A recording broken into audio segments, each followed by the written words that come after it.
Ex-medical student of Andhra Medical College, studied MBBS, LLB and MA Journalism. National President for Malmahanadu and ROCKS. ROCKS stands for the Roar Against Categorization Conspiracy of SCs and STs of India.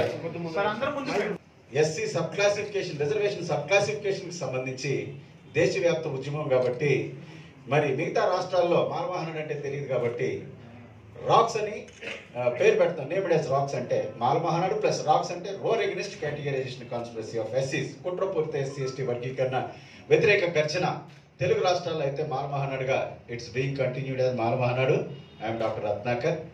మరి ఈ రోజున తెలుగు రాష్ట్రాల్లో అన్ని రాజకీయ పార్టీలు మాల సామాజిక వర్గానికి వ్యతిరేకంగా కుట్ర పన్ని అన్ని రాజకీయ పార్టీలు ఒకటై ఎస్సీ రిజర్వేషన్ సబ్ క్లాసిఫికేషన్ పేరుతో మాల సామాజిక వర్గాన్ని టార్గెట్ చేసి తొక్కేస్తున్నటువంటి ఈ టైంలో దేశవ్యాప్తంగా మన తెలుగు రాష్ట్రాలు బేస్ చేసుకుని దేశవ్యాప్తంగా ఉద్యమం నడుస్తూ ఉంది. కాబట్టి విశాఖపట్నం విలేకరుల సోదరులందరికీ కూడా నేను విజ్ఞప్తి చేసేది ఒకటే, ఇది ఫస్ట్ ప్రెస్ మీట్ కాదు.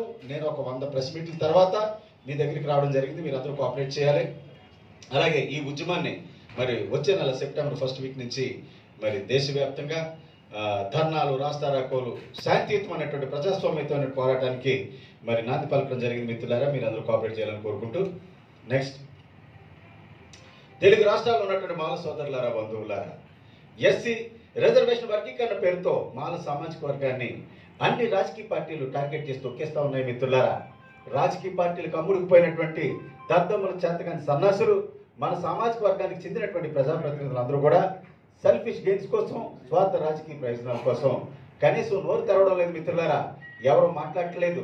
ప్రభుత్వాలకు భయపడి, కేసులకు భయపడి ఇంతకాలం ఎస్సీ వర్గీకరణ లేని టైంలో మేము అది పొడి చేస్తాం, ఇది పొడి చేస్తామని చెప్పినటువంటి నాయకులందరూ కూడా రాజకీయ పార్టీలకు అమ్ముడుకుపోయి రాజకీయ పార్టీలకు చెంచాగిరి చేస్తూ ఎవరు కూడా పోరాటానికి రావడం లేదు. మిత్రులారా, బికాస్ నేను ఫస్ట్ నుంచి కూడా 25 సంవత్సరాలుగా ఈ ఉద్యమంలో ఉన్న వ్యక్తిగా ఇష్యూ లేదు కాబట్టి I was silent for some time. ఈ రోజున ఇష్యూ వచ్చింది కాబట్టి ఆగస్టు 1వ తారీఖున ఎప్పుడైతే సుప్రీంకోర్టు జడ్జిమెంట్ ఇచ్చిందో ఆ రోజు నుంచి కూడా తెలుగు రాష్ట్రాల్లో ప్రతి గ్రామానికి తిరిగి ఎస్సీ రిజర్వేషన్ అంటే ఏంటి, వర్గీకరణ అంటే ఏంటి, ఏం జరుగుతుంది, కేంద్ర రాష్ట్ర ప్రభుత్వాలు ఒక కుట్ర ఏ విధంగా చేస్తూ ఉన్నాయో మిత్రులారా అందరికీ వివరించడం జరిగింది. గ్రౌండ్ లెవెల్లో పోరాటం చేస్తూ ఉన్నాం కాబట్టి ఈ విశాఖపట్నం ప్రెస్ క్లబ్ సాక్షిగా, ప్రెస్ క్లబ్ వేదికగా తెలుగు రాష్ట్రాల్లో ఉన్నటువంటి మాల సోదరులందరినీ కూడా విజ్ఞప్తి చేసేది ఏంటంటే, ఇకనైనా మీరందరూ బయటికి రండి. ఇకనైనా మీరంతా బయటకు వచ్చి ప్రభుత్వాలకు వ్యతిరేకంగా డెమోక్రటిక్గా, శాంతియుతంగా, మరి ప్రజాస్వామ్యయుతంగా పోరాటం చేయడానికి సిద్ధం కావాలి. మిత్రులారా, ఎస్సీ వర్గీకరణ చట్టాలు చేశారు కదా, చంద్రబాబు నాయుడు, రేవంత్ రెడ్డి వర్గీకరణ చట్టాలు చేశారు కదా, ఇక చేసేదేముందని అనుకోకండి. మిత్రులారా, people are supreme in democracy. ప్రజాస్వామ్యంలో ప్రజలే సుప్రీం. వాళ్ళు చేసినటువంటి చట్టాలేమి మరి భగవద్గీత కానీ, అలాగే బైబిల్ కానీ, ఖురాన్ కానీ కాదు మిత్రులారా మార్చలేకపోవడానికి. ప్రజలు తలుచుకుంటే, ప్రజాస్వామ్య పద్ధతిలో పోరాటం చేస్తే, మనమంతా యునైటెడ్గా మన ఐక్యత ఏంటో తెలియజేస్తే ఎప్పటికైనా సరే ఆ చట్టాన్ని వెనక్కి తీసుకునేటటువంటి పరిస్థితి ఉంటుంది. మిత్రులారా, ఎస్సీ రిజర్వేషన్ పేరుతో మనకి ఇచ్చేటటువంటిది జస్ట్ పీనట్స్. 100లో నలుగురికే బెనిఫిట్ జరుగుతూ ఉంది. మిత్రులారా, అంటే ఈనాటికి కూడా ఎస్సీ లిస్ట్లో ఉన్నటువంటి ప్రజలందరూ కూడా 96% బాటమ్ లెవెల్లోనే సార్. అక్కడే పల్లెటూళ్ళలో, పేదరికంలో, మరి అలాగే క్యాస్ట్ డిస్క్రిమినేషన్ పేరుతో నలిగిపోతా ఉన్నారు. మిత్రులారా, 96% పేదలు ఈనాటికి అలాగే ఉన్నారు. మనకి ఇచ్చేటటువంటిది కేవలం రిజర్వేషన్ వల్ల బెనిఫిట్ నలుగురికే జరుగుతూ ఉంది.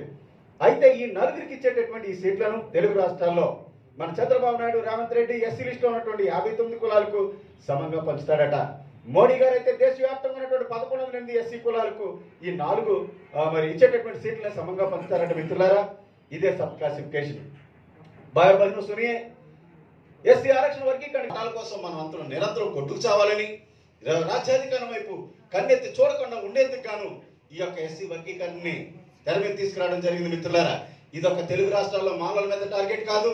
ఓవరాల్ గా దేశంలో ఎస్సీ లిస్టులో ఉన్నటువంటి 1108 ఎస్సీ కులాల్లో ప్రతి ఎస్సీ కులాన్ని తొక్కేసేటటువంటి కార్యక్రమం ఇది బీజేపీ, అలాగే మరి మోడీ చేస్తున్నటువంటి కుట్ర.